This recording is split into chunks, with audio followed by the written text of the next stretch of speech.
when I was getting ready for tonight because of the subject matter, but I'm no Jim Nance. But I'm very happy to introduce David Owen, an accomplished writer of several books and an award winning writer for his book, The Making of the Masters. And really appreciate, David, you being here this evening. We've got a nice group of people on the line already. And as George says, we would expect that would join or would grow a little bit as we go through your presentation. But David has a bit of a prepared presentation for us to get started. So, with that, I think I'd invite David, if you would, to maybe begin and welcome to the Golf Heritage Society. Great, thanks. Stop me if I go on too long, but I'll just go along otherwise. Everybody recognizes that hole, I'm sure. Interesting fact about it, CBS didn't show it on TV until the 1970s. They didn't want to. They took pressure from the club to get them to do it. And what finally pushed them over is they let ABC's Wide World of Sports do a special on the 12th hole. And when the CBS crew came to Augusta National for the Masters that year, they saw the ABC banner and they got worried that they were going to lose their constantly renewed one-year contract to broadcast the Masters. And they realized they better show more of the course than they had been. This, I'm sure, also everybody recognizes this, the most famous entrance in sports. When I was working on my book, I saw there was a letter from somebody who'd written to the club after the tournament, said that he had come to the tournament riding in the front seat and had left in the back seat because he wanted to stay on the property for as long as possible. Gary Player once said that it's the only athletic event where you choke going through the gate. This is what Magnolia Lane looked like in the 1800s, in the late 1800s. The trees were planted from seeds before the Civil War, and shortly after, it was the trees were planted by the family that ran a nursery there. They planted a double row of magnolias along the driveway into the property. This picture was taken in the early 1900s, and you look at some old maps. It's called Magnolia Avenue. This is Magnolia Lane looking out from the clubhouse and toward Washington Road, and you can see why in the early years they worried that Magnolia Lane wasn't going to be wide enough to use as a driveway, that the trees came down too far, and so they thought. If you look over on the right side of this picture, as you look at it, there was a road over there, and they thought at first that might have to be the entrance to the club, but as we all know, it wasn't. Lawrence Bennett, who was the son of the man who was the caddy master there when I was working on my book, he worked there part-time sometimes, and he said his grandmother had been a slave and remembered coming to town when Washington Road was a dirt road, and they'd come to town in a wagon to buy supplies, and she remembered when the magnolias were basically shrubs. They were knee-high. These are people that you guys also know. There's Bobby Jones and Clifford Roberts, the founders of the club and the tournament. Jones had for a long time had an ambition to build a championship golf course somewhere in the South. At that time, the U.S. Open had never been held farther south than Illinois. Jones was also so famous that it was hard for him to play golf almost anywhere. He couldn't just show up at a club in Atlanta and have a quiet round. He'd be mobbed by fans. So he talked about this. He had this idea that someday he would create a club in the South. And among the many people who worshipped him was Clifford Roberts, who heard Jones talk about this ambition and ended up being instrumental in bringing it to life. Jones was almost. I don't think we have any example of anybody who's as famous. Any kind of maybe Muhammad Ali, but he was or the Beatles. He had 2 ticker tape parades in New York. He was an extraordinary celebrity in addition to being a lawyer and a smoker. You can see he's holding a cigarette in that picture. The standard story about Augusta National is that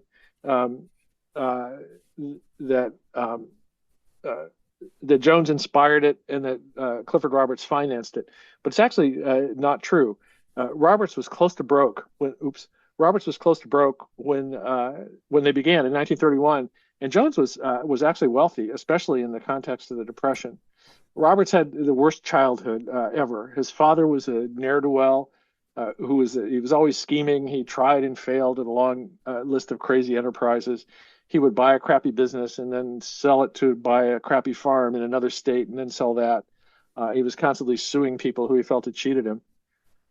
Roberts's mother, down there in the lower right, is today she would be easily diagnosed as having severe depression. She tried every quack remedy that was ever invented, and there were a lot of them in those days. There were days when she couldn't get out of bed. She would leave Clifford, who's in the back row on the left there. She would leave him and his older brother at the ages of 6 and 7 to look after the younger children. The family moved so often that she was never able to maintain steady friendships, and none of them were. And Robert said later that he didn't think that he could even put all the towns that he'd lived in when he was a child. He didn't think he could put them all in order. Roberts began working to help support his family when he was 5 or 6. He and his brother quit school before the end of 9th grade. When he was 16, the family was living on a 10-acre orange ranch that his father had bought in Palacios, Texas. They went to church one day. Clifford ran back to get his gloves and knocked over a lamp and burned down the house. Not quite 3 years later, at 4 o'clock in the morning, his mother crept downstairs, walked to a quiet spot near the garage, and shot herself in the chest with a shotgun. She had written each child a little brief suicide note. 8 years later, Roberts' father was struck and killed by a train, and he probably also was a suicide. So that's what Roberts's childhood was like. He was not a rich New York financier. He worshipped Jones. And he overheard him talking about this ambition to build a golf course, and was determined to help him bring it about. This is a property that they bought. Roberts and Jones assembled a group of investors who bought this property in 1931. It's a defunct commercial nursery. It had been idle since the 1920s. When it was owned by a developer who wanted to put a hotel and a golf course there, and he'd got as far as pouring concrete footings for a hotel, and then had gone belly up. And when in the 1980s or 1990s, when the club was doing one of its many, they were moving the putting green around. I mean, no club has made more changes to itself than Augusta National had, and they were moving the practice green to facilitate crowd movement during the tournament. And they found the footings. They found the old footings of the hotel that was never built. These are the catalogs from the old Fruitland nurseries. The nursery was said to have been the first commercial nursery in the South. That 1896 catalog there on the left contains more than 1,300 varieties of pears, 900 varieties of apples, 300 varieties of grapes, 100 varieties of azaleas. The Berkmans were said to have introduced the azalea to the United States. If you look, there's a bamboo hedge that goes around part of the property that was planted by the Berkmans. It was quite an interesting operation. They also planted this azalea. That's one of the members of the family. That's on the left. There is a clubhouse. On the right, the building that became the clubhouse on the right is a house that used to be next to it. And that wisteria that you see right there exists today. It's an old grandpa wisteria. It was an invasive species, as we would call it now, but it was not the only one that the Berkmans has brought there. Almost all the exotic plants that they planted there were not native, including the privet hedge that surrounds much of the property.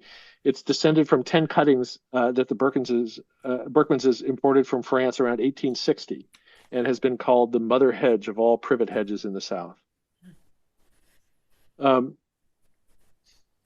Here's the club from the air when it started, and you can, if you know the course, you can pick out a lot of features.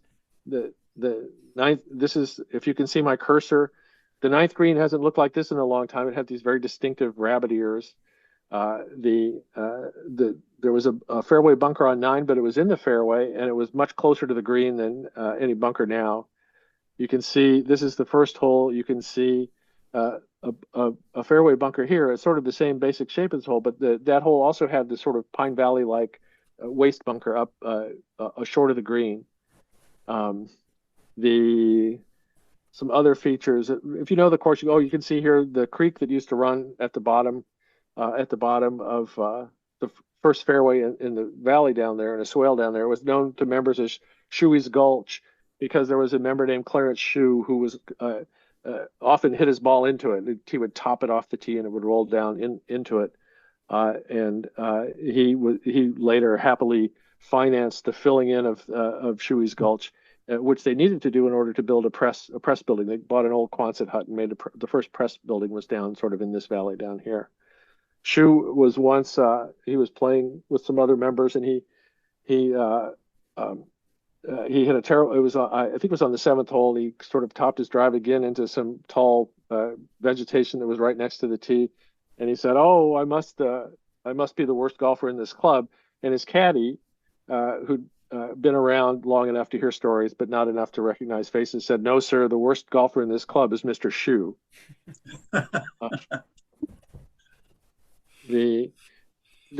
This is something that I actually discovered when I was working on my book. These people, it's Cyril Tolley, the golfer there on the left, then Marion Hollins, then Bobby Jones, and then Glenna Collette. In 1929, Jones washed out of the 1929 U.S. Amateur, Pebble Beach, what's now Pebble Beach. He lost to Johnny Goodman in the first round. And he had been the medalist in the qualifier, but then Goodman beat him. It was just like the last qualifier beat Jones, the great Jones. So Jones was in California with nothing to do. So he went and played around at a new course called Cypress Point. And the person who had the person who was responsible for establishing that club was Marion Hollins, the woman there second from the left. She was Morse's the director of athletics. It was she who hired Alistair McKenzie to take over there, and Jones loved it. He loved the course, and this picture was taken at Pasatiempo, which was a club that Hollins had started herself. She had found the land, and they played together that day, and they talked. And I think it's pretty clear that the reason Mackenzie was hired to design this course that they were going to build was because of this meeting, this sort of chance meeting, because Jones had screwed up at the amateur, and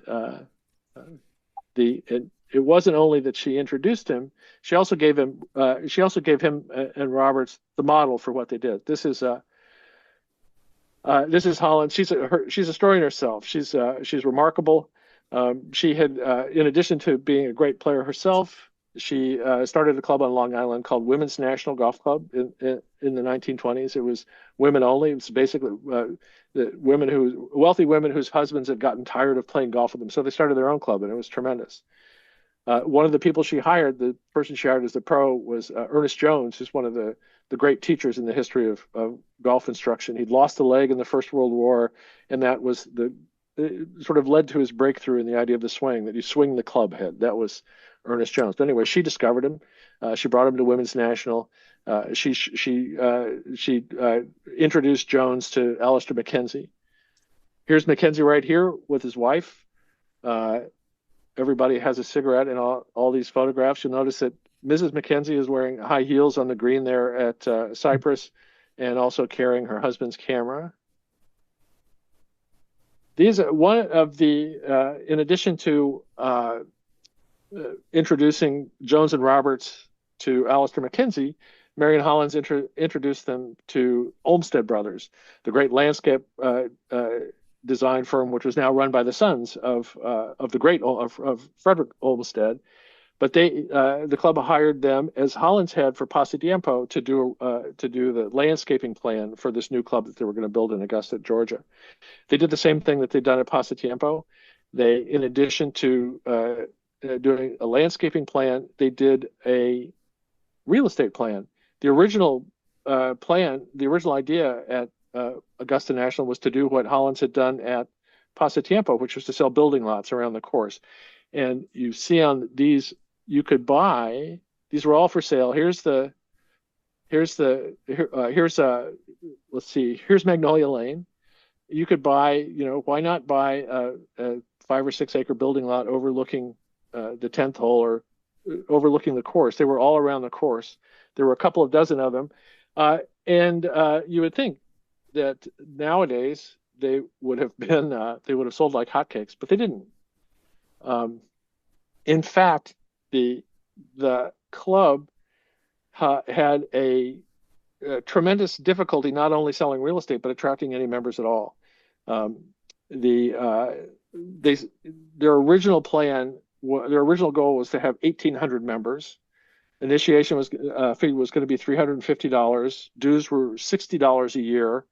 They expected for the dues to go down once they got enough members. Jones and Roberts both imagined a sort of inexpensive international membership, like what you would see if you go now and play at the sort of great courses in the British Isles. Not very expensive. There may be several clubs belonging to the same, or that use the same course. That was their idea. All you had to do to join that club, if you received one of these thousands and thousands of postcards that they sent out, was fill it out with a check for $385, $350 plus tax. But in 3 years of trying, they hired agents to travel the country. They talked to clubs. They got copies of club directories. They sent letters to just about everybody they could think of. Roberts once saw a photograph in a paper from New England of a group of golfers outside a resort in New England, and he wrote a letter to the owner or manager of the resort and saying that he'd like to offer membership in his club to these people. And this person wrote back and said that most of the people in that photograph were boys home from school, and he didn't think they would be interested, but they looked everywhere. And one of the things that I was struck by when I was working on my book is there these in the club's files, there are folders full of letters from people saying, no, I would not like to be a member of Augusta National Golf Club. In fact, in 3 years of this intensive trying, thousands of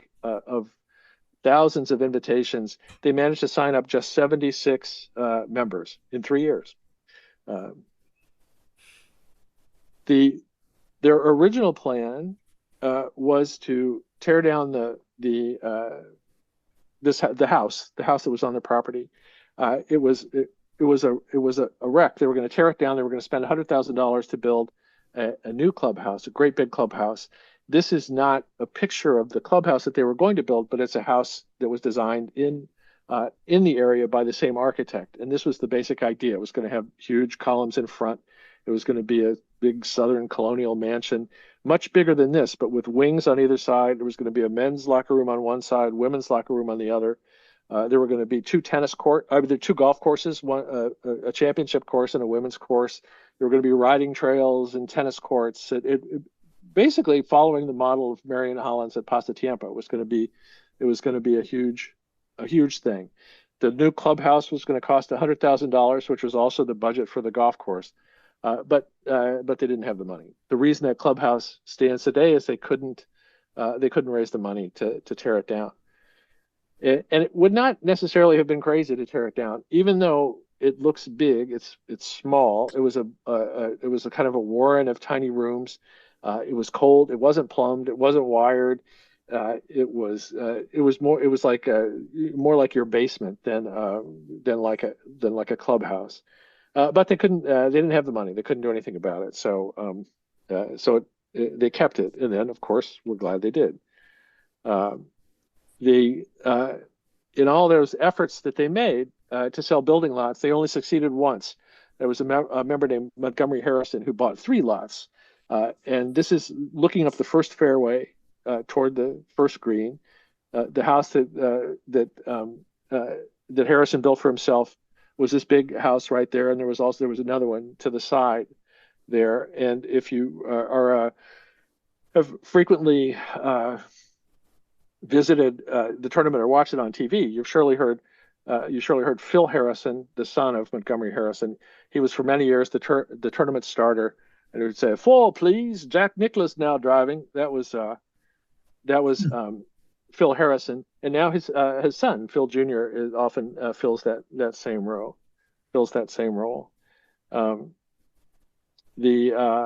Anyway, as you also know, that house is no longer there, and the reason it isn't is that the club eventually in the 1970s managed to buy it back. They thought for a while that they might use it for something, but then decided that the only sensible thing to do it was to tear it down. And they did. And when Roberts took his life in 1977, and just about the last thing he did before he did was he had a waiter help him walk out to the first tee from his suite next to the clubhouse, and to assure himself that the house was gone. And he did. It was gone by then, but only just. Roberts, in his book, sort of glosses over the fact that they tried to sell real estate around the course, that they tried to sell these building lots, and made it sound like it was just a passing idea and that they abandoned. But they actually tried really hard for 20 years to sell building lots. They had lots of different schemes. They tried to sell them outright. They tried to lease them. They tried after the war. They tried, you could lease several acres for a couple $100 a year. They built access roads. They marked lots. They offered an entire subdivision, which was called DeSoto Trail. It was going to be a middle class subdivision, sort of where the par 3 course is today. Nobody wanted to build a house there.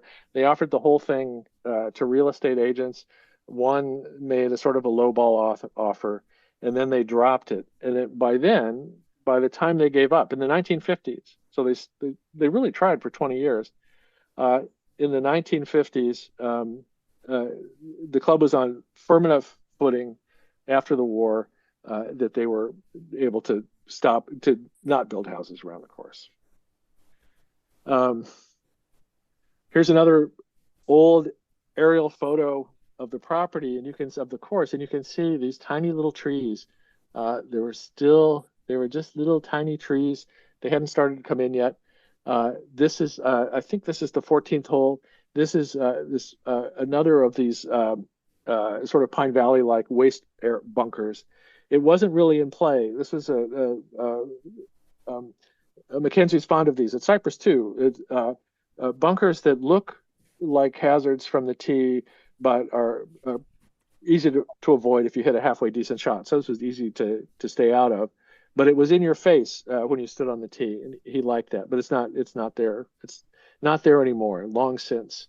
You can still see the old rabbit ear, some old rabbit ears up here on the 9th green up there. And this was a practice area. Here's some the tournament badges. When the club started, they had their 76 members. They had no money. They had to abandon their plans to tear down the clubhouse. They had to abandon the plan to build a second course. They decided that what they needed was the U.S. Open in 1934, and they invited Prescott Bush, the father of George, grandfather of George W. He was the chairman of the USGA's tournament committee. He came to look, and as you can see, it's not necessary. It wouldn't have looked to him the way Augusta National looks to us today. And he was polite about it, but he said, no, we can't do this. In order to hold the Open there, we'd have to do it in the spring. That would mean we would have to completely redo our qualification. It wouldn't work with pros. Pros in those days had club jobs. In the spring, they were just putting their clubs back to they were like folding sweaters and getting started for the year, just as they are right now. And so it said maybe in the future, but no. The Roberts realized that they needed a tournament. They had to have it. They needed something to attract people, to persuade people to join this club. And he decided that the only thing they could do was put on a tournament of their own. And the only way that they could get people interested in it would be to have Jones play in it. Jones had retired from competitive golf, and it's usually said that he decided to retire, as an amateur. But the real reason was he was a pro. The USGA had, because he had big contracts with Spalding and with Hollywood to make golf instruction films, they ruled that he was no longer an amateur; he was a professional. And the Jones didn't like that. He had a sort of, in his day, at golf tournaments they were called, they would say the players and gentlemen. The gentlemen were the amateurs, the players were the pros. The pros weren't allowed to go into the clubhouse. It was a real class division, and Jones always said he didn't want to be viewed as a mere club servant. The way that Roberts persuaded him to compete anyway in this tournament, which they needed him, was to make no designation in any of the materials about who was a pro and who was an amateur. There was no little A next to the names of the amateurs. They were just listed as competitors in the tournament. But if you go back and look at the newspaper articles about the first Augusta National Invitation Tournament, they listed Jones was listed among the pros. Amateurs here, pros there. Jones was one of them, and but anyway, that's how they persuaded him to play. And he did, and he turned out that he liked it. There he is putting during the first Masters, the first Augusta National Invitation Tournament. You can see that the crowds are not exactly what they are now. When they put on this tournament, they borrowed 66 chairs from two local funeral homes. The city of Augusta gave them some money to buy grass seed, help them build a pond. You can see the size of the trees there in the background. It was not what we think of as the Masters today. The club published a beautiful program for the first tournament, and in it was really an advertisement for the club. It had prominent members it had pictures of prominent members who had joined this club, of the few dozen it had, and the idea was that it would encourage people to join. And there were lots of advertisements like this one, which was not an advertisement in the way I think of it. These were all people that the club owed money to. They owed a huge amount of money to the people who put in the irrigation system, to the people who they bought grass seed from. They had debts, lots and lots of debts, including debts to Mackenzie. Mackenzie was never paid more than a fraction of his fee, even after he cut it in half. Roberts tried to help him because he was in terrible financial trouble, but Roberts was in financial trouble too. And then the field was small. It was really only about as many participants in that first Masters as we have in the member guest tournament, men's member guest tournament every year at my little 9-hole golf club. But the winner got just $1,500, and even so, Roberts had to pass the hat among the members to come up with the money. But they did pick up 18 or 20 new members. It was a start. There were people who talked about the Masters, which was called, for the first few years, was called the Augusta National Invitation Tournament. It talked about it right at first, even as a major, but it wasn't anything like what we think of as a major now. And in fact, through the 30s, the field actually shrank year to year. Fewer people played in it. In 1939, it kind of started to come around, and then the war hit. Here's a photograph taken right when the club started. This is the 12th hole, the one that we saw on the first. This was one of the hardest holes to build. One thing to notice is first the rough. There was plenty of rough on the early course. When the engineer first saw Mackenzie's design for this hole, he thought it was mistaken because he couldn't believe that he wanted a bunker there right in front of the green. It was on a ledge. To build this green, they had to pile up mud, dirt from the T side of the creek to pile it up there on top to make it stand up, and all the horses and the mules and all the equipment got stuck in it. They had to pull them out. It was a mess, but that's what it looked like. This is you can see 12 over on the right there. It's 11 on the left. Originally, the creek went around it like this. It was Byron Nelson's idea to dam the creek and turn it into a pond. A great idea. Here's what 12 looks like today, as we all know.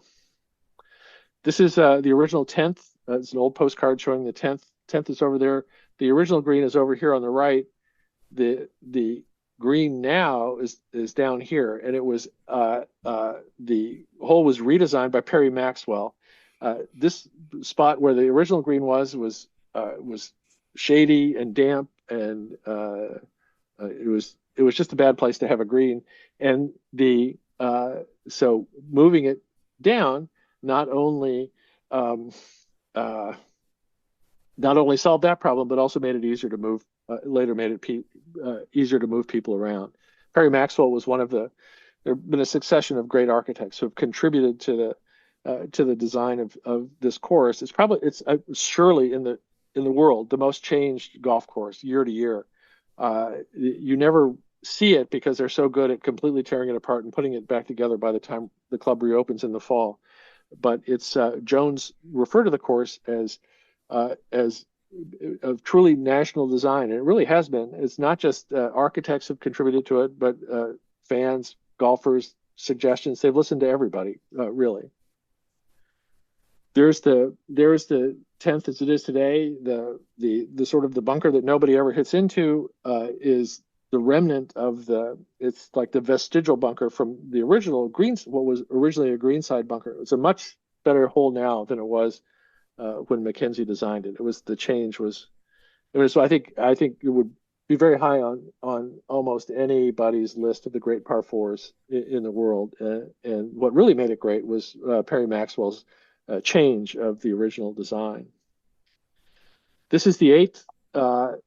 You can see it on the left, more or less what it looks like today, and you see the mounds, the famous mounds on either side of the green, which always come into play in the shots that come into it. And even in this picture from before the first tournament, the mounds are there. There's the green, it's very similar in shape, hourglass shape. But in the 1950s, this is what the green looked like. Roberts worried that the mounds blocked the view of patrons, his beloved patrons, and so he had them removed. And this looks like a push-up green at a Muni. It's still that same hourglass shape, but that was the 8th green until after Roberts died. After he died, the club assembled a committee to reconstruct the mounds, and one of the people who was on that who were on that committee was young Harrison, Phil Harrison, the son of Montgomery Harrison, who had built a house beyond the first green, because during the Second World War, Phil had ridden a motorbike all over the course, and they thought that maybe he liked those mounds, especially he liked to jump his motorbike over them, and they thought that maybe he retained a sort of physical memory of what their shape had been in his rear end. The club was sort of just beginning to get it on its feet when at the end of the 1930s, and then the war started, and the club shut down. And it was an idea of Jones's to contribute to the war effort by raising cattle on the course, and they did. They had a pretty good sized herd. It was not only cattle, but they also had turkeys, and it turned out to be a disaster. Cows like azaleas, they ate lots of the flowering plants. Freddie Bennett, who was the caddy master when I was working on my book, told me that he and his brother used to sneak onto the course during the war to fish in the ponds, and that you could see on the old fairways, you could see these round bright green spots, which were where cow pies had fallen. They were super fertilized. After the war, it's when the club became what we think of it. One of the began to become the club. I think of it. One of the things they did after the war was when they opened up again was to provide give free tickets to the tournament to wounded veterans, and you see them here. They're around one of the greens. But still, it was still a club in the making. Here's the famous map garden in front of the clubhouse in the 1940s, and as you can see, it didn't look quite like what it looks like today. And the driveway was still dirt. The magnolias are taller, but it's still pretty primitive. And now this is what nowadays, and you can see the way they mow the fairways. And if you see it, if they're mowing it while you happen to be playing, you hit your shot this off the tee. This sort of fleet of mowers comes on, mows up to your ball, goes, sets aside. You hit again, and then they mow the rest of it. One interesting thing to notice about these mowers is that you see each one. There's a tennis ball hanging from a string from the corner of the roof. And what those are for is if you notice that the mower ahead of you is leaking oil, you grab your tennis ball and you throw it up to tell the driver ahead of you to stop immediately, and everybody stops. My book came out a long time ago, even more than 25 years ago. I worked on it I think starting in about 1996, 96 or 90, 95 or 96. And it was an amazing time that I had. I would go down there for a week at a time. When Jack Stevens, who was the chairman at the time, interviewed me to see if he was looking for somebody to write a book for members about Clifford Roberts. And I went to Little Rock to meet him, and we talked, and he decided I was okay. And we talked about what a fee would be, and he was okay with it. I said, Mr. Stevens, that's fine, but I said, I'd really like to do is play the course. And he said, you can play it. And I said, well, I'd really like to play it a lot. He said, you can play it whenever you want to. And I did. I would go down for a week at a time, and I would stay on the property, and I'd get up I'd get up and work. I had two people working with me, helping me go through the files, and I'd have lunch. Then I'd go to the driving range. My caddy would be there with my golf clubs. I'd go out and play. And my friends at home said, well, they stopped talking to me pretty quickly. And one day asked, well, how many times have you actually played that place? And I said, well, I don't know exactly, but I'll tell you. There was one day I was playing with three assistants from the golf shop, and one of the other assistants was getting married, and there was going to be a cocktail party for him in the golf shop that afternoon. And we realized at some point in the round that we weren't going to have enough time to finish. So we went directly from the 10th green to the 15th tee. In other words, we skipped Amen Corner, and nobody thought anything of it because we were going to be playing again the next day. My greatest accomplishment at Augusta National was here. This was the Sunday before the 1998 tournament. Lance Barrow, who used to be he was the CBS producer of the CBS broadcast. He and I played Hootie Johnson, who was not yet the chairman, but was about to be, and Warren Stevens, who was the son of Jack Stevens, the chairman, and now the chairman of and founder of the Alotian Club. Anyway, Barrow and I played. It was the media versus the Green Jackets, and Barrow and I were getting completely destroyed until we came to this 16th. I birdied 16, birdied 17, and then eagled 18. I finished 2-3-2, and I didn't see my ball go into the hole on 18, but Ernie Els and Lee Jansen did. They were just finishing a practice round, and said that ball went in the hole.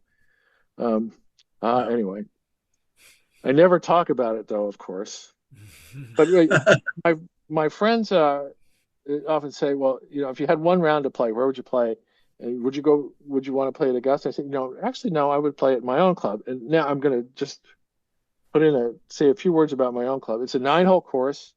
It's one of the oldest golf courses. It's one of the oldest continuously functioning golf clubs in the United States. It was founded in 1889, only 1 year after St. Andrews in Westchester County. I have a regular Sunday morning group. There are about 70 men on our email list. We send out an email. It's whoever shows up. We draw numbered poker chips to make teams. We have no restaurant at our club.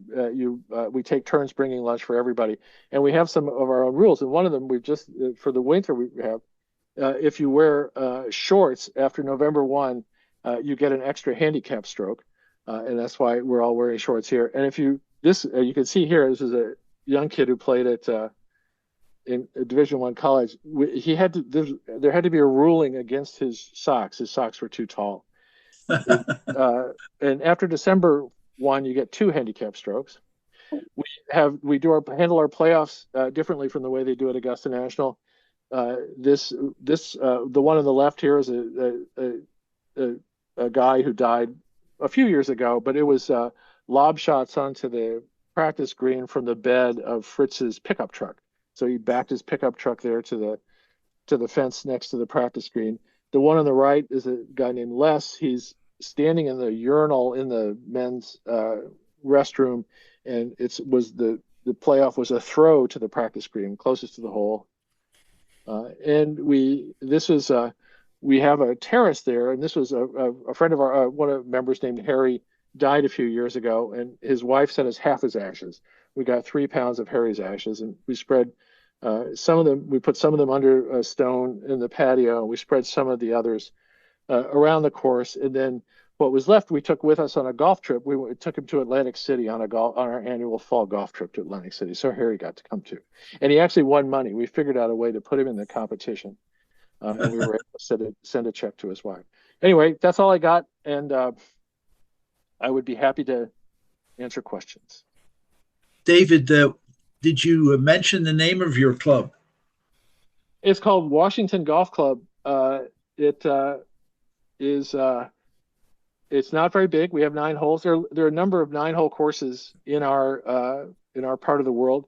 It started on the other side of town in 1889, and then I think it was basically the Haskell Ball. It was very short, and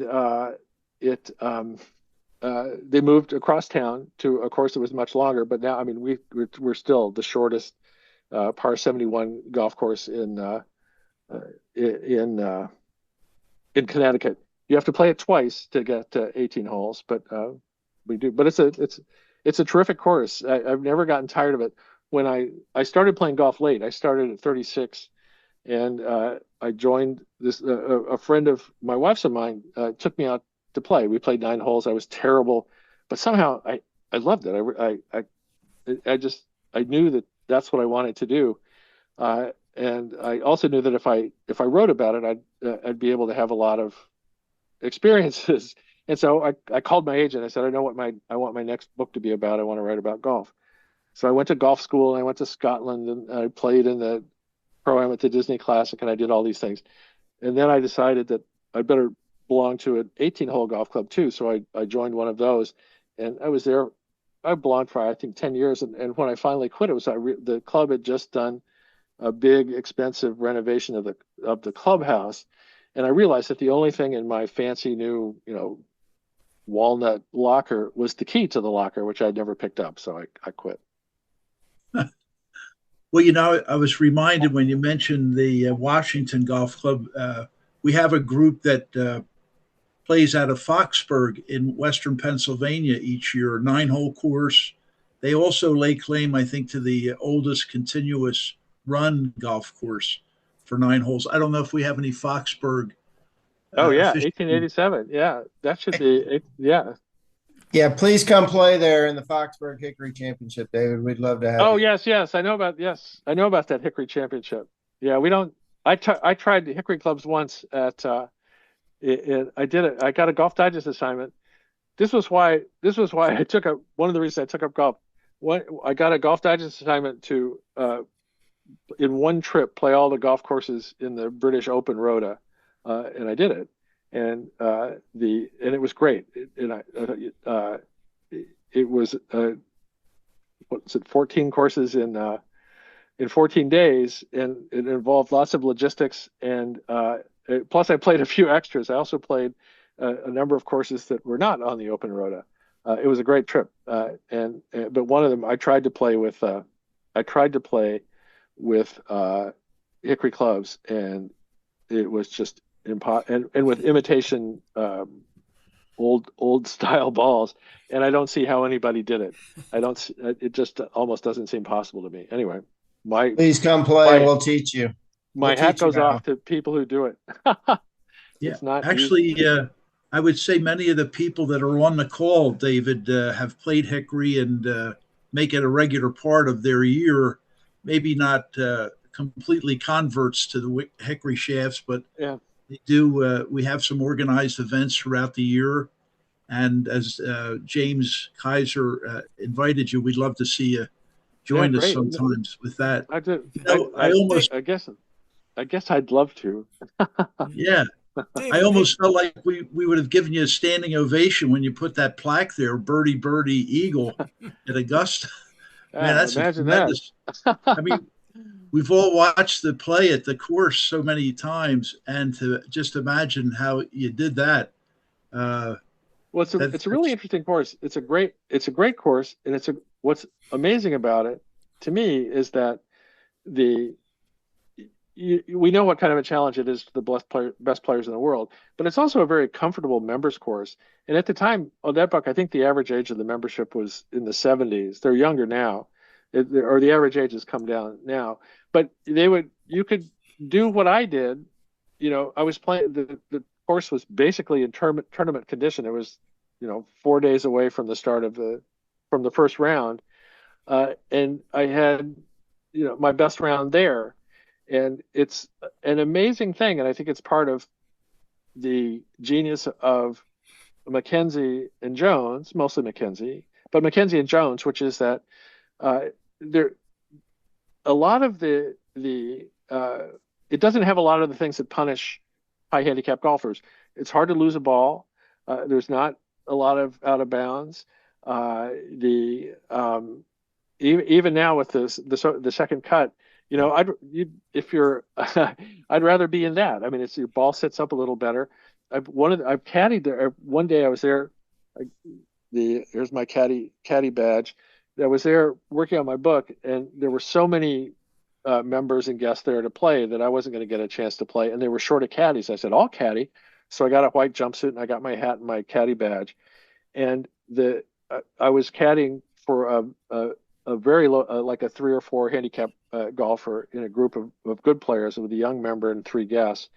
And the guy that I was caddying for, he hit a fat shot on his first shot from a fairway. He chunked, and he never really hit a good iron shot after that. And he was a really good player. The fairways there are, they're tighter than greens. I think the fairways are harder than the greens are. I mean, we 3-putt no matter what. It's so if I wasn't unhappy if I hit it off the fairway because the ball set up a little better. hey, David, maybe you can stop your screen share. Just try that. Yeah. Let's just do that. Are we tired of looking at my dead friend? I wasn't going to say it. That way we can, we might see faces of other speakers temporarily. So yeah, let me see if I can at least get it back to here. yeah, How do I turn off? Okay, well that'll just keep you. That's fine. Well, That'll keep you. I'm not sure how to turn. I'm not sure how to turn off the screen share. Yeah, this will be. I can at least better. make it a little bit smaller. Hey, David, I had a question. Bill Robertson here. If you were to write a new chapter for this book, what would you entitle it? Oh, that's a good question, and I desperately want to. I suggested to them several times that I thought it was time for them to do a new edition of the book because so much has happened, so much has changed, but they haven't been interested. And the club is very much the club of the chairman. And there hasn't been a chairman who, I was lucky that that Jack Stevens was the chairman. What Jack's motivation was, he was worried that all the members who had known Clifford Roberts were going to die, and that nobody nobody would remember what he'd really been like, and all there would be the stories that sports writers tell. And there are all these tales about Roberts from sports writers that have very little basis in fact. And one thing that I was struck by when I talked to members is that, if Roberts really had been the sort of the demon that he's made out to be in lots of the stories, there wouldn't have been all these members you talked to who just loved him. I mean, there was a guy who was a member there. He was the CEO. I can't remember what big company he was the CEO of. But when Roberts died, he dropped his membership. He just didn't want to be there anymore. And all the caddies loved him. The employees, he was gruff, but he was incredibly fair, and he was determined to make the tournament what it became. And it was really his drive and his amazing, sort of attention to detail that not only kept the tournament what it is, made the tournament what it is, but also kept the club going through this period when Pasatiempo, for example, went under. But he was remarkable, and he I think he would have been tough to be married to, as his wives found out. But he was kind of driven, and I think a thing that shaped him. His whole experience of his life was of things going wrong, and just sort of tragically wrong. And I think he believed that unless he devoted his full attention to it, the whole thing would go away. So he worried right up into even once the Masters had become a huge hit. He worried that if they didn't do everything exactly right, that it could all just go away. Your book really shone light on him as a very compassionate and caring person about so many people there, from the caddies to the grounds people, and some of your anecdotal comments were really enlightening. Yeah, it was amazing. And when the book started out, Stevens' original idea was just to have a book for the members. It was going to be a small book for the members. The club had no idea what it had. It's like a lot of old institutions. There was stuff crammed in file drawers. There were, one of the things that we found, it was a film strip. It was a Bobby Jones instructional film strip. Someone had stuck it into a crack in a wall when there was paint on one side of it. It was just like they filled a crack with it and painted over it. Mm-hmm. We found some from old color negatives from the 1940s that had never been printed. It was these amazing things. They had very complete records of the tournament. They'd always kept that. But there was a lot of stuff about the club that they just, in the beginning, they were too busy just trying to stay afloat. And then later, what always happens in institutions, you don't think of the history of your institution as what's happening now. And so people don't pay enough attention to that. But it was fascinating. Anyway, I told Stevens, at one point I said, this really should be, everybody should be able to read about this stuff. And they agreed. And I don't, there's not the same kind of feeling now. I think I was the only, and there will never be another writer who's allowed to go in there and poke around the way I was, and certainly not allowed to basically play the course whenever I wanted to. The rule there is you got to play with a member. And after a while, if there was somebody there and there was no member to play with them, they'd send me out with them. So it was like I became part of the furniture. It was great. I had tears in my eyes when I told Jack that I thought, I think I need another 10 years on this, and he didn't agree. So I see that someone. Yes. Do you remember a guy named Frank Troutman? Maybe in the 90s, there was a member. Oh, I do. He was a quarterback for Georgia. I do, but I don't think I'm not. Yeah, I do. Yes, I do. But I don't have anything to say. I can't. Well, he had me as a guest with a buddy of mine in 1991, and we flew out and drove down Magnolia Lane with a Cadillac, and we played with him.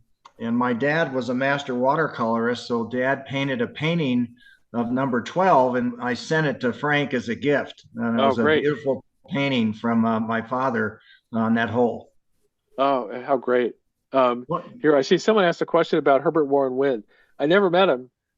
He was still a little bit alive. I started writing for the New Yorker in 1990. and he was still alive then, but he was I think by then he was living in a like a nursing home, but I never met him. And then another staff writer and I decided that we should play golf with John Updike, but we were too late when we approached him about it. He was we didn't know it, but he was dying of lung cancer at the time, so missed that opportunity too. Hey, what's the David, history of the Eisenhower tree on 17? Oh yeah, it was just it was a tree that was there, and the um, it's called the Eisenhower tree because he had trouble avoiding it off of that tee, and there was, I think he proposed at one meeting that it should be cut down, and he was Roberts ruled him out of order. And I think was it lightning? It was a story. It's not there any longer. Right. And it wasn't the kind of problem for pros that it was for Eisenhower. One very interesting thing about when I was playing the course in the late 90s and early 2000s, up until 1999, if you go there, the members tees and the tournament tees were on most of the holes. They were just two different ends of the same tee box. So members would play from the front of the tee box, and the pros would play from the back. And if pros came there to play during the cold months when the course was wet and was playing longer than usual, they would often play from the members tees. They said from there it played more like the way it did in the tournament. But right about right in the late 90s, everybody suddenly got really long. And I was walking around during one practice round once with Ernie Els and Sergio Garcia, and they were talking about how did we get so long? It was they were mystified by it. I think I used to get emails from a statistician who told me that the reason they got long is Tiger Woods.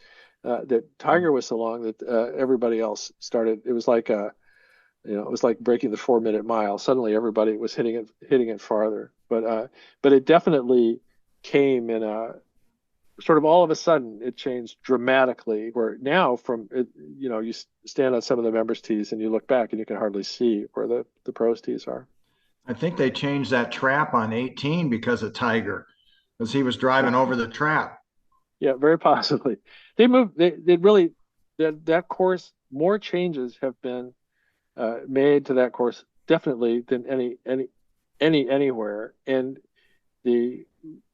what they're able to do between one golf season, when they end in May and they start again in October, what they're able to do in that window is astonishing to the buildings too. And someone who lives in that part of the world told me that, if you think you're going to redo your kitchen over the summer, forget it, because all the contractors are going to be working at Augusta National, putting the clubhouse back together. David, I know we have quite a few members on the call, but there may be some non-members. I just want to mention to those folks that if you decide to join the Golf Heritage Society, this evening we're offering a copy of David's book, The Making of the Masters, and you can find a way to that link by going to golfheritage.org. David, I know many of the photos you showed this evening, some of those appear in your book, and it's an amazing collection. Right? But there's a great picture of Jones from 1947, a color picture of him putting. It's one of my favorite pictures ever. Mm-hmm. It's in here. It's in there somewhere. And that was one of the ones from that color, from that pile of color negatives that we found in it. But you can see that he has a wad of money in one of his pockets, and you can also tell that just from the way his shoes are sitting on the grass that the greens were not. Even in those days, the golfers talked about how fast the greens were, but your fairway right now is faster than the greens were then, and even into the 1970s. I've seen what the likely stimp readings were for greens at the major tournaments, and they were like 7 and 8 and things like that. So when there were some contours on the greens. Mackenzie loved a green where you had to like putt the ball 30 feet out of the way to get it to the hole. You had to, bank it up around, and you had to do all this sort of geometry to figure out how to do it. But if you cut greens to 14 and 15, you can't have slopes like that. So, that had to change. Just one other comment about a photo. It was of Palmer in the 1959 Masters, and as a resident in the Poconos in Pennsylvania, I have to put a plug in for my course, the Pocono Manor, where Art Wall was the head professional, and his son today, Greg Wall, is the head pro. But Art Wall cool. won in 1959, and he only beat Palmer by one stroke. And the photo here in the center of the book, maybe back a little bit further, shows Palmer right on the edge of 16 pond. So he hit the ball well over 15. I mean, can you describe that shot that he had? Yeah, it's still in danger. You go over, 15 is dangerous in so many ways. But so he had, and you see people now who hit it too far, and then they have to almost go into the water on the other side, and they have to come back. It's an interesting hole that I think it's in some ways. I think hitting to that green may be easier for a player who doesn't put a whole lot of spin on it, because I never backed a ball off of that green into the pond in front of it. But yes, he was in a tough spot there. I know the photograph you're talking about. It's interesting thing about that hole. That hole has changed a lot. When I started, there were these huge mounds on the right side of the fairway. Do you remember these? They're just like, they looked really weird, and they were trying to kind of stop players from doing something or other. But those it may have been Fazio who took those out, but they disappeared. And but that's a very interesting hole.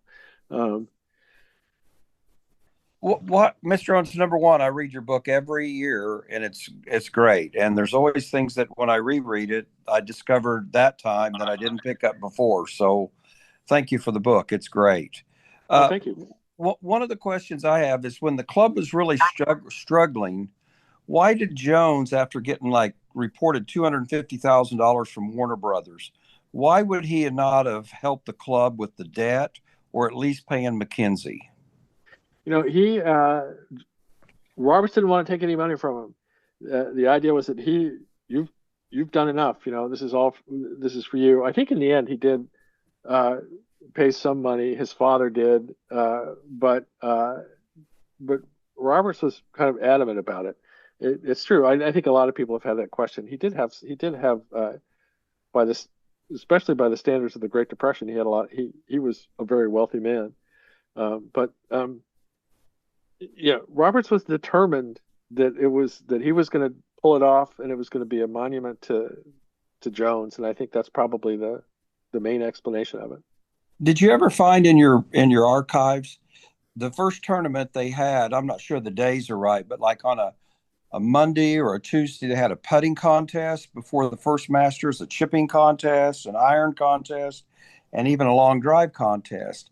Through my research of newspapers, I've never found any results posted. Did they go ahead and have those, or did they decide later not to, except for maybe the driving contest?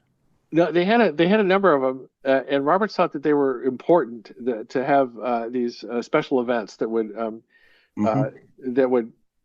give people something to look at, that would draw people, that would be interesting.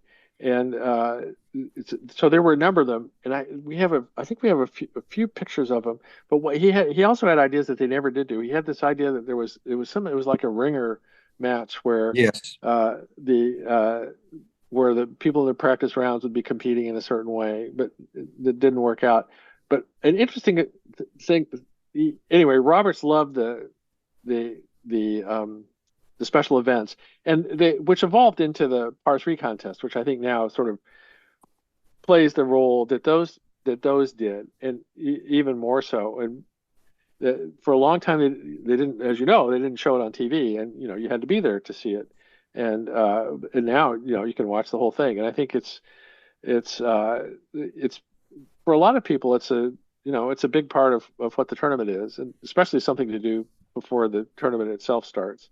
I've never seen though in the papers the winners of those special events. Yeah, the sports writers may not have cared at all. What they might not have. It's possible they didn't look at them as anything that were really real competitions. I don't know.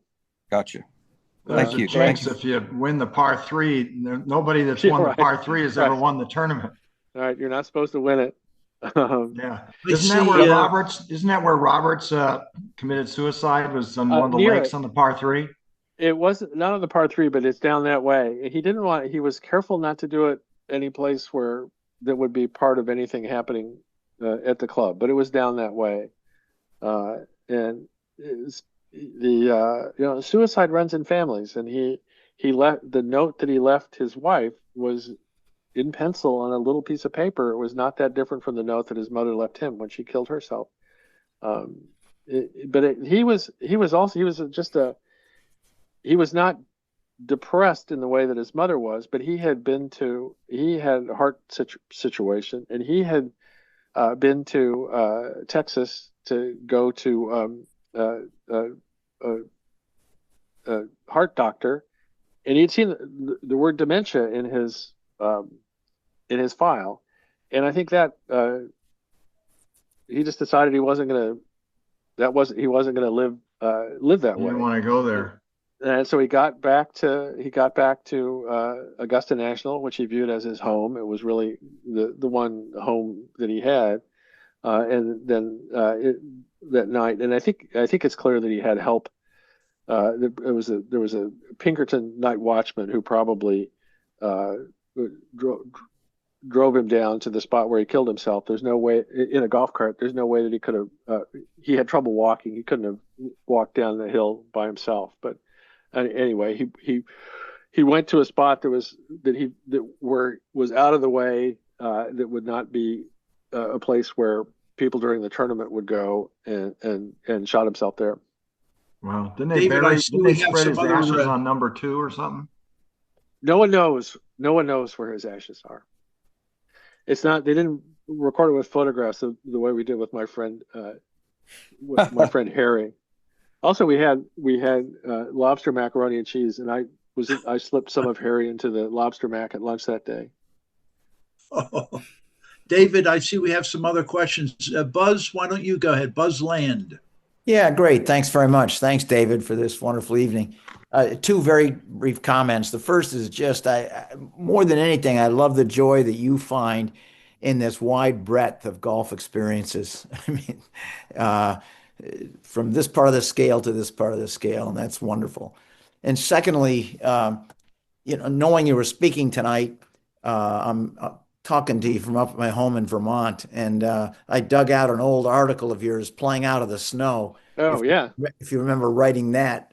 Oh, yeah. I think of it a lot. You wrote that 20 years ago or so in the New Yorker, but thanks very much. Yeah, we used to do that all winter, and I used to have a pair of snowshoes that I never used for anything except golf, and I almost included a picture, but there was 4 old guys. They had an obscene name for themselves, but they played all winter long, and you take one club, it's like a 7-iron, and we'd go out in snowshoes, and we would be careful to walk in the line so we wouldn't make too many tracks. And we almost never lost a ball. It was kind of amazing because you could find the hole where it went in. The worst thing was deer on the course in the snow. But I have a picture of us teeing off on the first tee once when if you look behind, you can see the tops of a split rail fence, the posts sticking above the snow. So the snow was more than 2 feet deep. And that day we played with white balls because orange didn't make any difference. You had to find the hole the ball went into. But I actually learned a lot about golf from doing that. I learned that with just a 7-iron, there are a lot of different shots you can hit if that's all you got. And these old and it was fun to play with these old guys who then one by one they died. They're long gone now. And my friends and I played in the winter for a long time. There were a couple of winters when we bowled. We went bowling. We transferred all our games over to bowling, and we had skins and everything like that. But the thing about bowling is we had the most amazing number of injuries. Bowling is really hard on you. It's all one-sided. You have this 15-pound ball that you got to throw around. But then we discovered that we could play golf through the winter in New York City. There are a dozen golf courses owned by the city within the city limits of New York, and they stay open all winter as long as there's no snow on the ground. So we would check on, Weather Underground. You could see on people's the little cameras that they had. You could tell if there was snow on the ground. We'd go and play. It was like a 2-hour drive, but it was worth it, of course. Play in the Bronx, play in Brooklyn. Just more of that breadth of many experiences in golf, isn't it? Thanks. I see we have a question from Robert Brown. Robert? So you don't want controversy, so you're free to not answer this question. But I'm very, very partial to what's happened to women in golf. I think what they should have done is created a men's amateur and a women's amateur and added a women's professional masters, and you would have had the quadrilateral there, basically. Now, I love the women's amateur. The women's amateur. I think it's a great tournament. I really like it. I think it's asking a lot of a club to put on any tournament. And I remember there was a lawsuit, a big lawsuit years ago, where there was I think it was a real estate company that wanted to put on a tournament called the Women's Masters, but they were doing it it was basically a promotional thing, and the club sued, and Roberts won. And Roberts' argument was that if you want to build a great tournament, build it the way we built this one. He put his whole life into it. Picking up loose change on the floor, renting chairs. But I think that would be his answer. And to say, you have a short season, you should give up another piece of it to have to hold a women's masters. It's a big piece out of their season as it is. And I think one of the things that struck me when I was there was how little play that course actually gets. The people who are members there they do a lot of other stuff, and it's not like they're not. There's a group of local members who play there every weekend, but there's most of the 2/3 of the members come there very rarely, and when they do, they're on these committees to put on the tournament. So I don't, that tournament is a big production. I don't think it's incumbent on them to put on another one, but there's no reason not to build the equivalent of a women's masters someplace else. There was a tournament called the Title Holders that was at that time that Robert said, why don't you build the title holders the way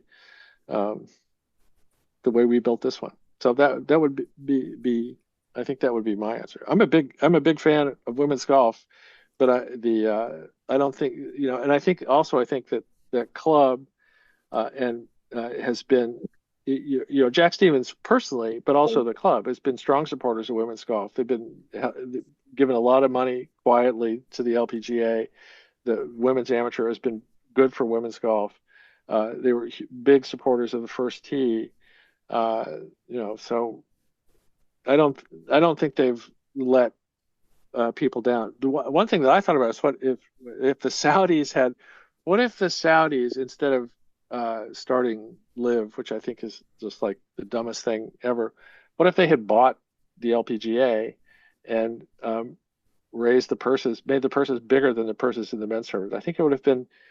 You wouldn't have expected the Saudis to do that, and they wouldn't have done it, but it certainly would have created an interesting situation. Didn't happen. David, we're at about an hour and 20 minutes. And first, let me thank you so much for a great presentation and fielding our questions. My pleasure. And, before we sort of wrap it up, I just want to mention our next Zoom call is expected to be on May 12th. It's a Tuesday during the PGA Championship.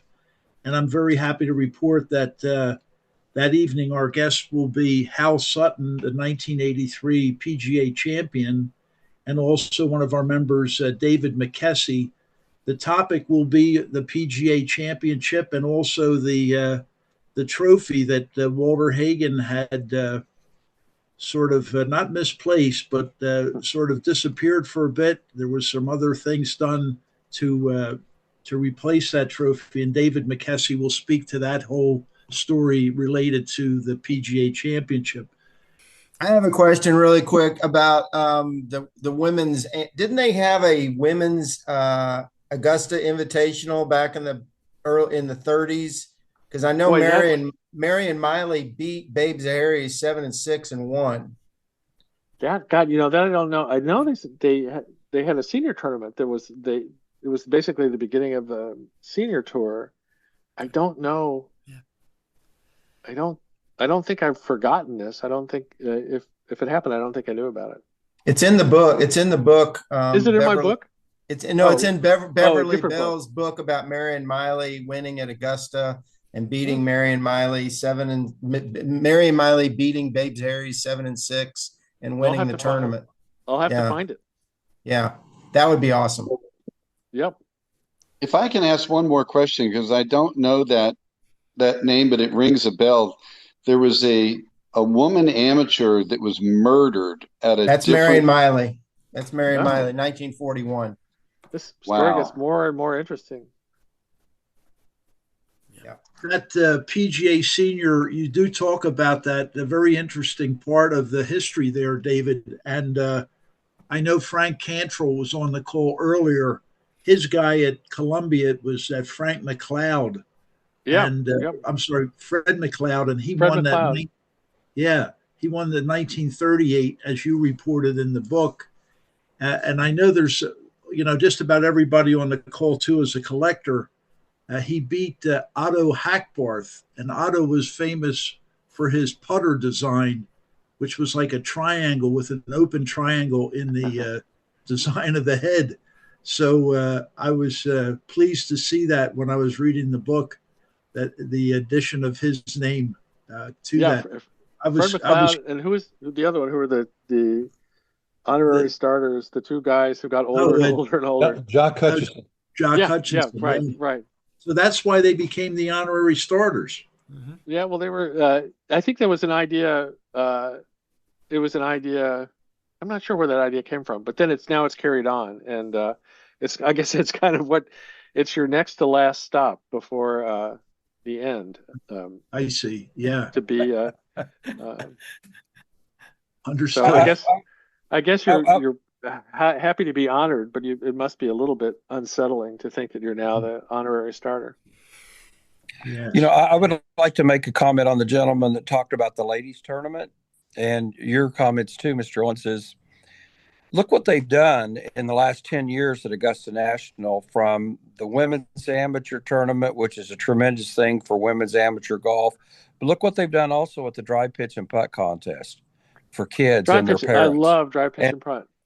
And think of the money they gave a couple of years ago when Lee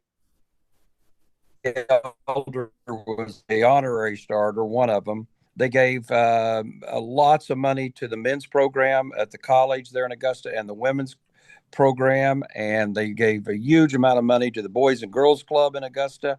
So I admire the way that they've expanded their name to help the community.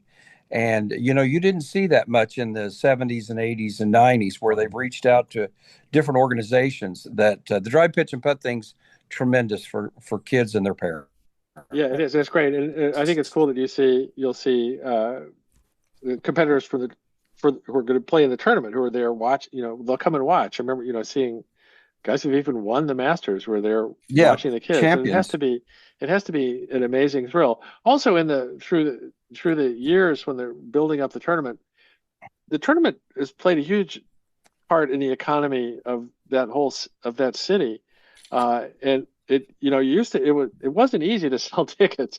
They had a parade with floats, and you had really hawk the tickets. Mm-hmm. It was true at the U.S. Open too. I was talking when the last time the U.S. Open was at Wingfoot, And I was talking to somebody in the 70s that talked about, members were supposed to put bumper stickers on their cars, encouraging people, come to the open. Come, it's the, we look at the way golf is now, and it's a mistake. Well, I'm sure that everybody in this group doesn't do this, but it's easy to think that it must have always been like this. And there was a long period when all these things were pretty touch and go. And it's pretty remarkable that I think, especially the Masters, one of the things that I loved was seeing that tournament from behind the scenes. And a surprising thing was how, they're so good at putting it on now. You don't see a lot. I'd be playing, they'd be putting up people assume, for example, that the scoreboards are always there. Well, they're not. They put them up before the tournament. They take them down immediately afterward, and they sit on concrete footings that are in the ground. But then when they take them down, you can't even find the place where they went. They cover it up. One of Roberts' ideas was to bury the cables for underground television cables, and CBS resisted that. No, that's crazy. But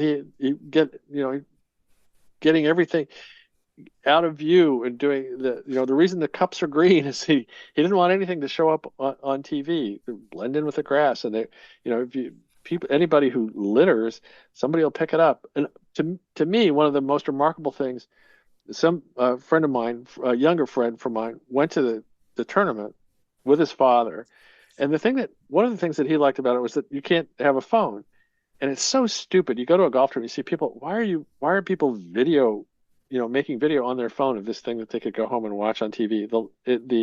I went to a football game in San Francisco, and then the stadium was new, and they said they can, I can't remember what number, they can handle 40,000 people simultaneously live streaming the game on their phones. But you go to Augusta, nobody's got a phone. If you go in there with a phone, you'll not only be thrown out, you'll never come back. And as a result, people talk to each other. So my young friend said, he said, nobody's looking at a phone. So if you have a question about, how many times did so and so win it, you have to ask somebody sitting next to you. You can't Google it. And so he said they struck up these conversations with people. It's really you don't see it anywhere else, I don't think. Certainly not in sports. It's just I think it's a remarkable thing that it still exists. David, it's amazing that you're kind of like the club's historian, because like you mentioned, it doesn't seem like they're going to rewrite another version for some time. They may have ideas about, they may have plans for stuff that they want to do, but if they didn't, whatever it is, that it didn't involve me. And I thought, I'm 71 now. It'd be nice. That would be a nice sort of last project, but that didn't come to be. But it's their club. It's not. Anyway, it was for me. Someone asked a question. Was it my favorite book to work? It was my favorite book to work on, just because it was like, I felt it was like getting it. It was like doing research for a PhD, because it was all this stuff that nobody had seen before. And I'd love to go back and find more. I think now at that time they didn't have an archivist. It was a wife of one of the pros who was sort of had taken charge of it, and she was one of the people who was had pushed or had suggested to Jack Stevens that they do this, but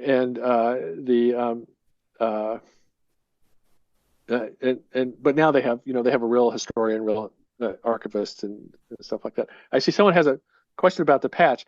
I love the patch. I got to which Augusta did. I loved it. I had a column for a couple of years in Golf Digest about municipal golf courses, and I went there and played with a couple of local guys, and it was I loved it, and I'm glad that the club has helped that. It's also nice that Jack Stevens was able to read the book before he passed away. He passed away shortly after you finished it, didn't he? Yeah, not too long afterward, and it was he was a really interesting guy. Also misunderstood in a lot in the ways that Clifford Roberts was. People thought he was mean, but he was incredibly funny. And like Roberts, he was very wealthy. This was back in the early days of billionaires. It's not like now where there's a billionaire around every corner. But he was very wealthy. But he grew up plowing behind a mule, and he had a memory from when he was a child of standing on the kitchen counter in his family's house and looking into a coffee can that his parents had their rainy day savings in it. It had something like 17 cents in it or something like that. So I just thought he was a tremendous person. I really enjoyed the time that I spent with him. It's fun to play golf with, fun to talk to. Even though he didn't tell a lot of stories. I got a couple out of him. One was that he as the club was coming out of the war, out of the Depression, into the 50s, they started building the cottages, and the way they did it was they would members would essentially lend them the money to build them, and then they would be repaid with with basically with the fee, what it would cost them to stay in those places when they came to the club. And Roberts wanted Stevens to build a cottage, and Stevens told Roberts, he said, he said, I really like to swim. I'll build a cottage, but I want to have a swimming pool in the basement. And Roberts hated that idea. He didn't want there to be a swimming pool anywhere on the property. He didn't want to do it. They went back and forth, but he really wanted that cottage, and so he finally agreed. And then Stephen said, "Well, I don't really want one. I just wanted to win an argument with you." So the Stevens cottage does not have a swimming pool. And then the three member cottages at Alotian are copies of the Stevens cottage at Augusta National, updated, but they're same idea. David, when I was reading the book, I wrote down some, I guess, adjectives: compelling, historical, humorous. Of course, I had noted the photos, which were just tremendous, and a lot of fun facts about the Masters. You kind of sense of who we are this evening, and you've written several other books. Can you just take a moment to maybe suggest one of the books you think we might enjoy if we haven't read it? Yeah, if it's my first golf book was My Usual Game. And I hadn't been playing for very long, but it was really fun to. That was the book that the first day when I went and played 9 holes the first day with a friend of my wife's and mine. I called my agent and said I want my next book to be about golf, and that was what it turned out to be. And so it's kind of me learning about golf. And so I tell the story. I went to golf school. I went to Scotland. I went to Ireland. I played Golf Digest gave me an assignment to play every couple of years they do the 100 greatest golf courses, and my assignment was to play the first 10, the 10 best courses on the 100 greatest list, and they didn't know yet what the list was going to be, so I had to play really like 15 or 20 to make sure I hit all the 10. And that was really fun. I don't know. It's just golf has been great. I've really liked it. Not only because I've had the adventures, but just because to me it's such a fun way to be with people. My wife always says, I'll play with my brother, and she said, "What did you guys talk about while you were playing?" And I said, "Oh, our swings." It's like I think it's kind of the way. There's not a lot of we don't talk. I don't think we talk about the kinds of things that my wife talks about with her friends when she does things. But I look forward to it, and I've enjoyed sort of. I can't play the way I used to, but I still like it. I mean, just like all the way down, all the way to the end. I'm hoping to like it. And what the best thing for my wife was what she when she finally sort of eased up on golf for me, it was when she turned 40. She decided she was going to learn to ice skate, and that the way she was going to do it was by playing ice hockey. And for 25 years, she was a goalie on an ice hockey team. And because goalies are scarce, she played on men's teams as well as on women's teams and on mixed teams. And it was doing that kind of made her see how you could fall in love with a sport. Also, she really liked Bob Rotella's books. She thought that they applied to ice hockey. Very good. David, with that, I think we're going to ask George to wrap up and sign off, everyone. Right. It's been a delight, David. We hope to see you in our travels and enjoy some more of your books. Tonight, we've been discussing The Making of the Masters by David Owen, and he's suggesting that maybe the next book, if you haven't read it, is My Usual Game. David, thanks so much. Really fantastic. Loved it. Great. Good night. Good night. Thank you, David. Thank Good night, you. everyone. Thanks, Dave. Thank you, guys. Thanks. Thank you.